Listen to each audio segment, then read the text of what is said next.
कासारवडोली police station येथे अल्पवयीन मुलीचा खुनाचा गुन्हा दाखल होता।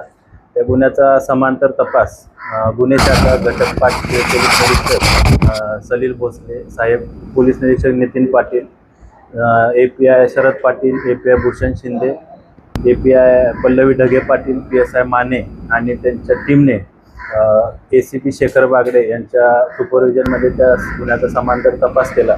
त्याच्यामध्ये समाधान सूर्यवंशी वय वर्ष 40 राहणार लोकमान्य पाडा नंबर 3 ठाणे पश्चिम या आरोपीला त्याच्यामध्ये अटक करण्यात आलेली आहे।